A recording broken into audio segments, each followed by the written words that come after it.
Jawab ya. Jadi kalau yang dikatakan oleh Bang Rasman itu cuma bohong semuanya. Itulah ini Bang Arif saya kenal juga Bang. Dia pernah mau ngajak saya mau gabung sama mereka juga tapi saya tidak mau. Maksudnya setelah ke Bang Rismon ini? Iya. Setelah Bang Rismon geser? Iya. Anda diajak juga? Iya. Kapan saja jam 1 malam, jam 12 malam ada yang telepon minta untuk dibatalkan kunjungan ke Solo dan ke UGM. Ada isu lagi, katanya ada tawaran mobil supaya nggak jalan nih, 350 juta dari Partai Coklat gitu. Sebelum ke Solo ada yang menawarkan uang 300 juta rupiah, nggak usah ke Solo, nggak usah lagi ke Pak Jokowi gitu. Jadi kan? kalau dibilang ada pendana, itulah yang pendana. Bentar, terus kemudian Benang kusut di balik isu dalang ijazah palsu yang menyeret sejumlah nama besar tokoh politik di negeri ini nampaknya sudah mulai menunjukkan tanda-tanda akan terurai. Di acara Rakyat Bersuara, terbongkar sebuah fakta. Sebelum rombongan TPWA berangkat ke Solo dan UGM, ada tawaran uang agar kunjungan dibatalkan. Maka yang menjadi pertanyaan adalah, siapakah sosok yang meminta agar kunjungan ke rumah kediaman Jokowi dan UGM dibatalkan? Apa kepentingannya hingga berupaya mencegah publik yang akan menggunakan hak konstitusinya untuk bertanya? Dan kenapa tawaran itu disampaikan melalui Arif Iksan, seorang anggota manajemen buku, bukan melalui ketua TPWA? Benarkah tawaran itu datang dari Partai Coklat? Dan yang tak kalah mengundang tanda tanya, apakah ada kaitannya dengan absennya ketua TPWA, Egy Sujana, yang secara mendadak membatalkan kehadirannya tepat di hari keberangkatan? Rangkaian peristiwa ini bukan sekadar kebetulan. Ada pola yang mulai terlihat, ada benang yang perlahan bisa ditarik. Mari kita bongkar bersama. Pak Rasman, pertama, ketika disampaikan ada dana keberangkatan kami ke Solo, zero. Dan itu fitnah. Bang Arif, yang sekarang satu kubu dengan Pak Rasman, bisa menyampaikan, ada tidak? Minta maaf. Jadi saya jelaskan. Ya, jawab, ada tidak? Tunggu, saya jelaskan dulu karena saya panitia pemberangkatan. oh Anda panitia pemberangkatan? Ya. Bentar. Jadi pemberangkatan ke Solo itu kami patungan. Patungan pribadi. Oke. Untuk YouTuber saya bebaskan, saya gratiskan. Oke. Karena kami perlu media. Oke. Ya kan kami patung 300 per orang. 300.000 per orang. Per Itu orang, oke. sudah include. Jadi masing-masing per orang 300.000 nyumbang. 300.000. Oke. Tapi ternyata ada yang nyumbang. Ada yang nyumbang 5 juta, ada yang nyumbang 3 juta, ada yang nyumbang 700. Oke. Kita terima. Karena uang saya pegang semuanya. Intinya sendiri-sendiri lah. Sendiri ya. Nggak ada yang bantu. Nggak ada yang bantu. Kemudian hotel kami dapat bantuan dan penginapan dapat bantuan. Kalau makanan Hotel berapa untuk berapa kamar tuh? saya pisah untuk perempuan. Iya, berapa kamar total? Itu kita tutup. Kira-kira ada berapa? Ada 27 kamar ya. 27. Enggak, ini penting nih. Siapa yang bantu? Ya. Pejuang. Ada berapa orang? Ya. Nggak, saya harus gali. Berapa orang? Di mobil itu ada. Rip, buka aja Rip. Ya, buka aja Rip. Ya, saya Berapa orang? Buka aja.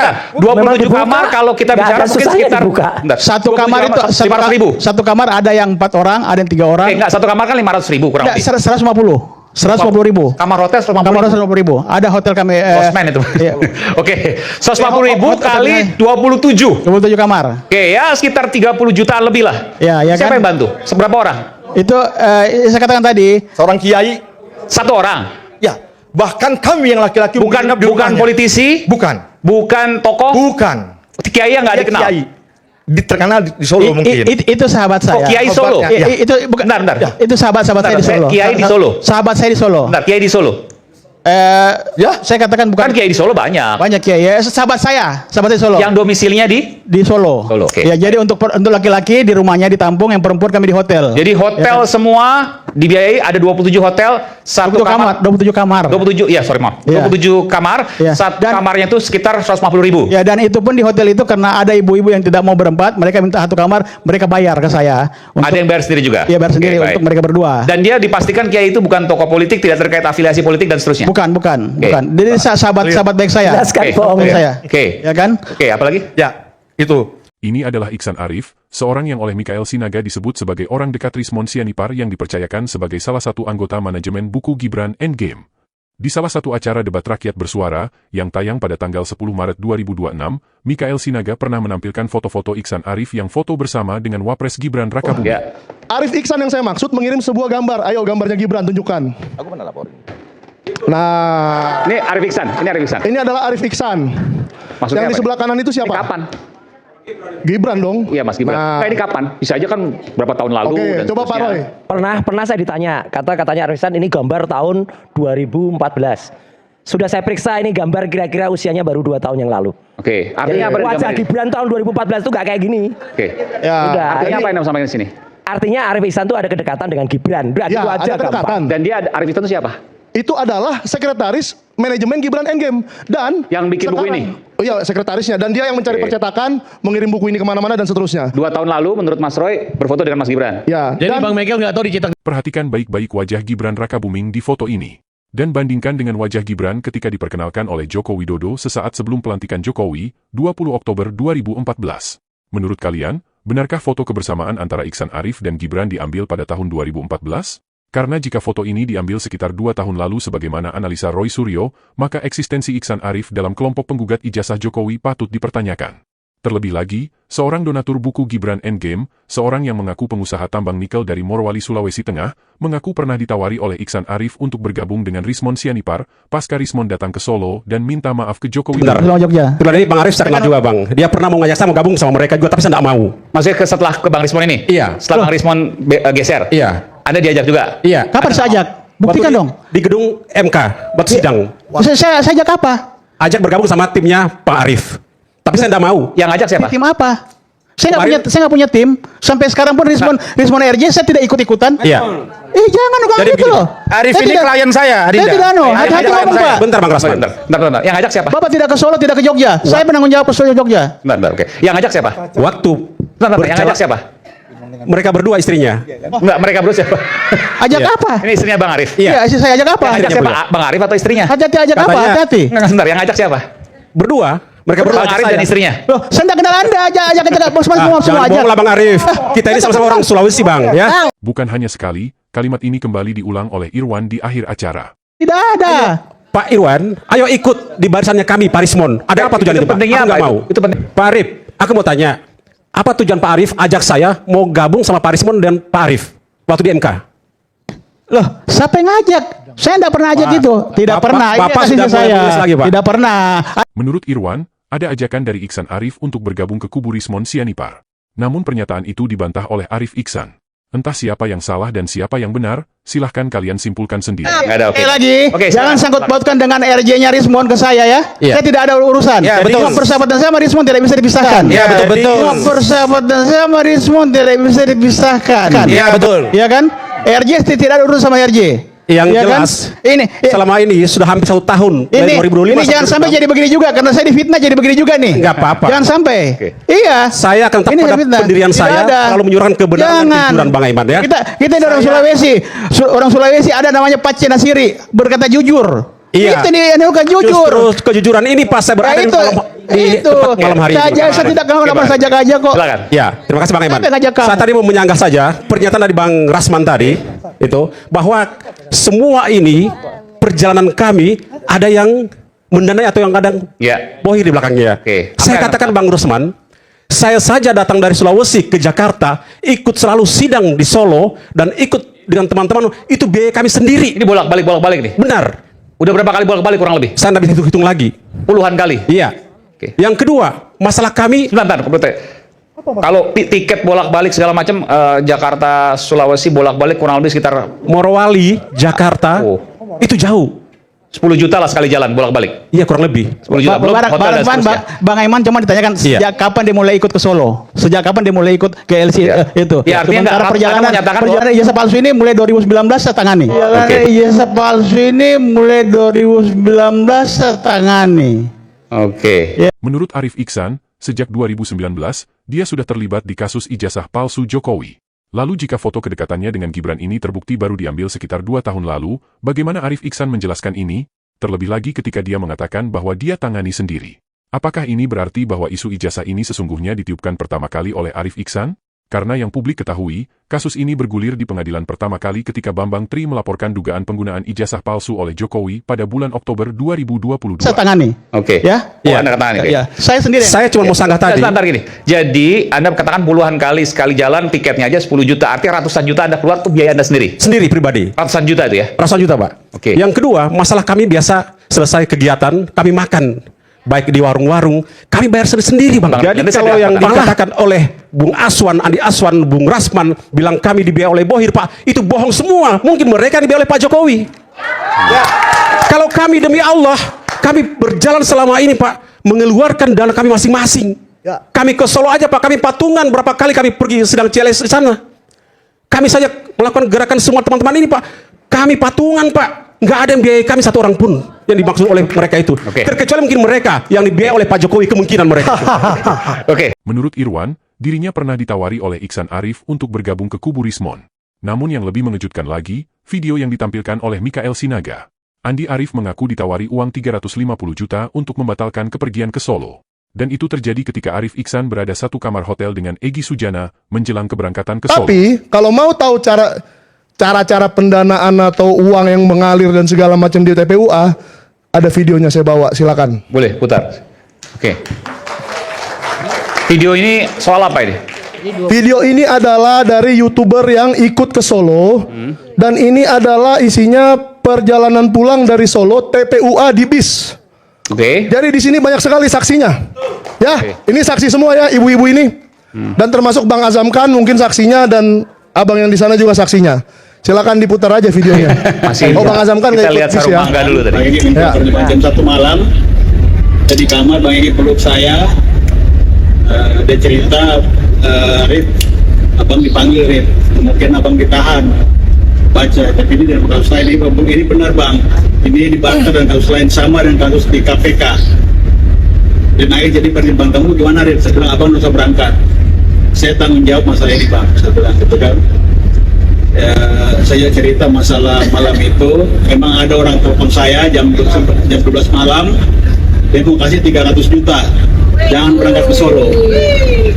Ya kan, saya masih merenung di kamar sebelah. Jam 1 saya ditabarin lagi. Saya bilang nggak bisa, Pak. Ini sudah isu nasional. Tidak bisa, saya bilang gitu kan. Kita harus tetap berangkat. Ini saya ngomong jujur sekarang ya. Karena kita sudah pernah sangat pilih berhasil. Terus jam 1 saya ditelepon lagi. Bang, Bapak tambah 50. Sudah. Sebelum ke Solo, ada yang menawarkan uang 300 juta rupiah, nggak usah ke Solo, nggak usah nagih-nagih ke Pak Jokowi gitu. Jadi kan? kalau dibilang ada pendana, itulah yang pendana. Bentar. Terus kemudian, oke, nggak ada, nggak mau, lalu kemudian 50 juta tambahan. Ya, jadi itu saya pendana, konfirmasi ya. pendana bukan pendana untuk jalan ke Solo, Ya. pendana untuk tidak jalan ke Solo. Ya, oke. Boleh nggak saya tanya langsung? Silakan. Silakan. Ya, Bung Arif. benar, Bang Iman, itu tadi saya. Ya. Memang Anda bisa ceritakan dulu soal 300 juta, 350 juta, silakan. enggak. Begini, saat itu saya sama Bang Egy di Pangandaran. Ya. Di Pangandaran tanggal 12-13 di Pangandaran ketemu klien Pak Bupati. Ini bulan apa, tahun berapa, masih ingat? Itu bulan April 2025. Ya, 2025. Oke. Tanggal 12 sama Persis tahun lalu. Oke. tahun lalu ya, kami di Pangandaran ketemu klien Bupati Pangandaran, memang klien kami. Sana saya biasa kalau setiap di hotel selalu bersebelahan sama Bang Egy, karena Bang Egy masih perlu ini kan, masih perlu ditemani kemana-mana gitu kan, satu kamar. Jam 1 malam, jam 12 malam ada yang telepon minta untuk dibatalkan kunjungan ke Solo dan ke UGM, ya kan? Saya boleh nggak tanya, keberatan nggak Anda? Siapa yang mau memberikan itu? Saya belum bisa dengan siapa orangnya. Katakan dong, ya kan? katakan. Ya jangan paksa Bang Roy, kita nggak ada pernah masalah Bang Roy. Oke. Jadi jangan, ya kan. Tapi betul bahwa ada- jangan kita buka-bukaan Bang Roy, ya. Ya, oke. Ya, itu. Ya, Ya, saya kan? Saya nggak betul provokator, bahwa- ini kita Jadi- butuh kejujuran. Iya, saya sudah jujur. Lah ya udah, Saya siapa? sudah jujur. Jangan dipaksa. Saya sudah jujur. Ya, Kalau ini kan ini saya pertanyaan jangan dulu, jurnalis, silakan. jangan. Malam Gitu. itu Kita dalam ditawarkan 300 juta untuk jangan berangkat ke Solo. Itu saya ngomong, kalau saya buka di bus itu. Oke. Tapi benar ada orang yang mau ngasih 300 Ada yang mau kasih 300 juta, 350 juta. Ya, jangan berangkat ke Solo. Oke. Ke UGM, ya kan? Saya Alasannya apa waktu itu? Saya Kenapa nggak usah nggak kesana? tahu, saya nggak tahu. Dia cuma ngomong gitu. Kalau bisa jangan berangkat ke sana. Saya bilang nggak bisa. Saya boleh tanyakan nggak? Orang itu, Anda nggak sebutkan inisial dan orangnya, yang sampai saat ini masih sering disebut-sebut.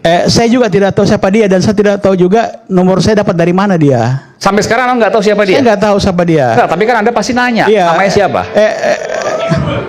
Iya kan? Terus kemudian Nggak, Anda kan pasti tahu nanya siapa, namanya siapa? enggak, karena saya lagi nonton TV, lagi Iya. nonton siaran TV kan, di itu. Sebentar.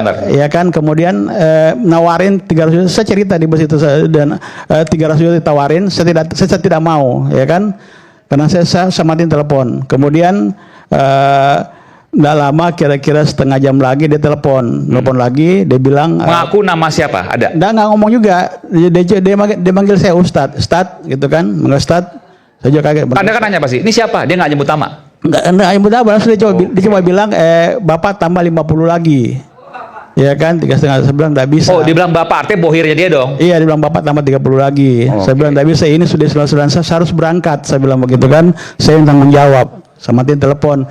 Saya nengok Bang Egi di kamar lagi sholat, biasa sholat malam kan. Setelah sholat saya dekati, Bang, ada saya cerita gitu kan. Terus kamu terima? Saya bilang tidak, Bang.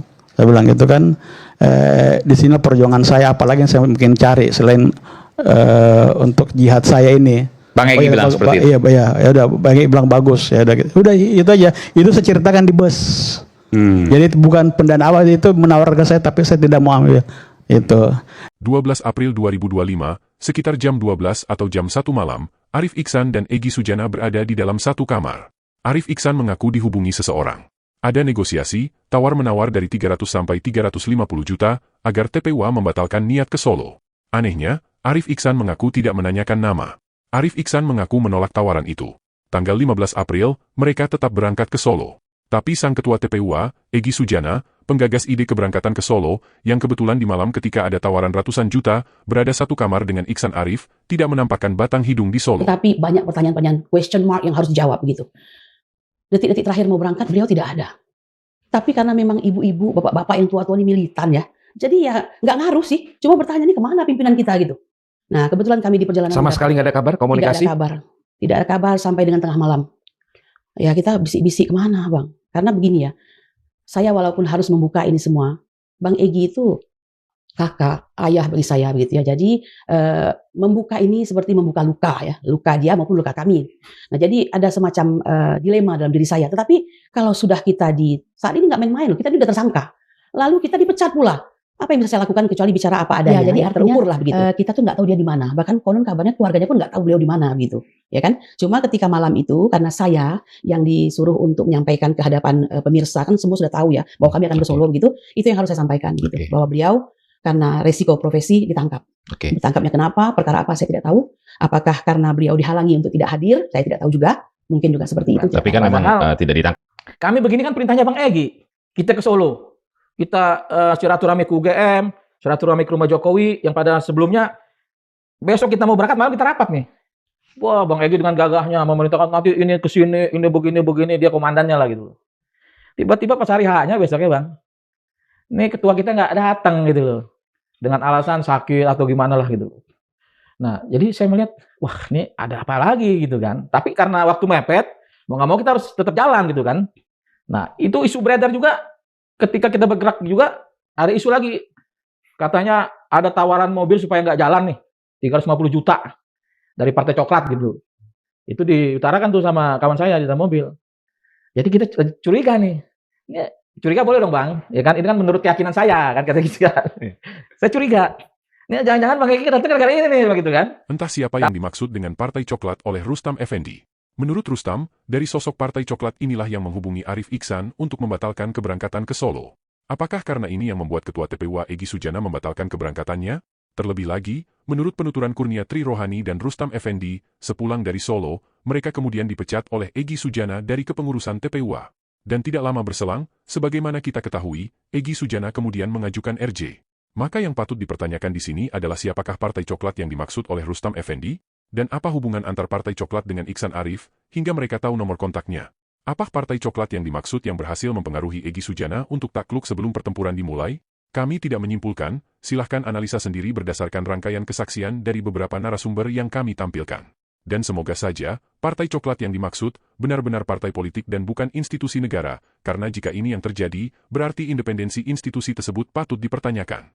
Dari mana uang yang mereka pakai untuk menyuap dan membatalkan warga negara yang akan menyampaikan aspirasi dan penyampaian pendapat di muka umum? Dari mana duitnya?